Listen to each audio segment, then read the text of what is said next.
Hello students, आज हम आपके चैप्टर 2 दावत महंगी पड़ी का रिवीजन करेंगे।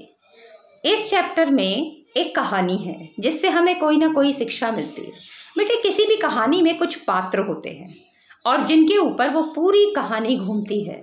तो ये कहानी क्या है, चलो आज हम सुनते हैं। इस कहानी में मेरे पास दो पात्र हैं, एक सारस और दूसरा लोमड़ी।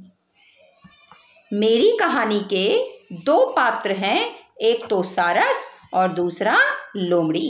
किसी जंगल में तालाब के किनारे सारस रहता था। उसी जंगल में झाड़ियों के पास लोमड़ी रहती थी। तालाब के किनारे कौन रहता था? सारस। झाड़ियों के पास कौन रहता था? लोमड़ी। एक दिन लोमड़ी बोली, सारस सारस, चलो आज मेरे घर पे दावत रखी है, कुछ मेहमानों को बुलाना है, तुम भी आ जाना। सारस खुशी खुशी बोला, ओके ओके, मैं जरूर आऊँगा। लोमड़ी ने सारस को दावत पर बुलाया और चली गई। सारस बहुत खुश था, आज भाई दोस्त के घर दावत है, तैयारियां करने लगा। अब क्या हुआ? लोमड़ी बड़ी चालाक थी। लोमड़ी ने क्या किया कि सारस को लंबी बड़ी प्लेट में खीर बनाकर रख दी। अब ये प्लेट थी। अब लोमड़ी ने सारस को बोला कि चलो सारस खीर खाते हैं। अब लोमड़ी उस प्लेट से खीर खाने लगी। वो प्लेट चौड़े मुंह की थी, इसलिए लोमड़ी झटपट खीर खाकर भाग गई। और बेचारा सारस लंबी सी नोक के कारण उस बर्तन में चोंचे मारने लगा, लेकिन खा ही नहीं पाया क्योंकि खीर फैली हुई थी तो उसके मुंह में नहीं आ पाई। फिर लोमड़ी बोली, अरे सारस, तुमने तो खीर खाई नहीं, चलो मैं ये वाली खीर भी खत्म कर देती हूँ। और जल्दी से लोमड़ी सारस की प्लेट की सारी खीर खा गई।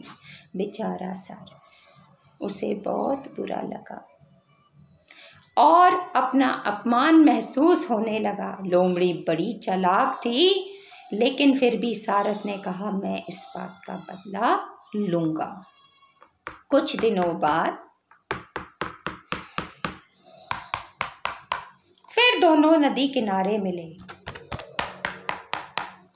सारस ने लोमड़ी से कहा, सुनो लोमड़ी सुनो, आज मेरे घर पर दावत है, आप शाम को जरूर आना। लोमड़ी ने सारस का निमंत्रण स्वीकार कर लिया और वो घर आने को तैयार हो गई। सारस गया और तैयारियां करने लगा। फिर क्या हुआ? सारस ने लोमड़ी को पतले मुंह वाले बर्तन में खाने को दे दिया। पतले मुंह वाला बर्तन जैसे गिलास। अब बेचारा सारस तो उस गिलास में बड़े मजे से खाने लगा। ये रहा, गया और अपनी लंबी चोंच के साथ आया और देखो लप लप लप खा रहा था। सारी खीर पी गया।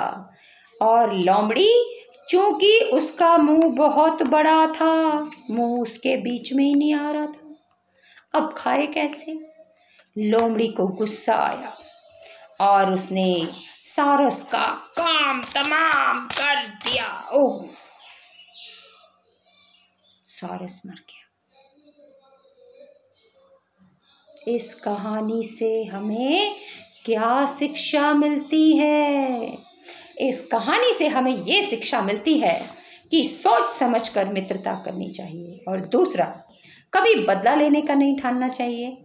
अगर किसी ने आपका अपमान किया है तो उसे समय पर छोड़ दो। उसे परमात्मा इस बात की सजा जरूर देगा, ना कि उससे अपमान का बदला लेने की सोचो। कई बार बदला लेने के समय हमारा खुद का विनाश हो जाता है। अब हम इस कहानी के प्रश्नोत्तर डिस्कस करेंगे। तो कैसी लगी आपको कहानी? इन प्रश्नों का जवाब यदि आप देंगे तो पता लग जाएगा कहानी आपने सुनी थी या नहीं। तो let we go to do the question answer revision for the second chapter. दावत महंगी पड़ी। किसको महंगी पड़ी? सारस को।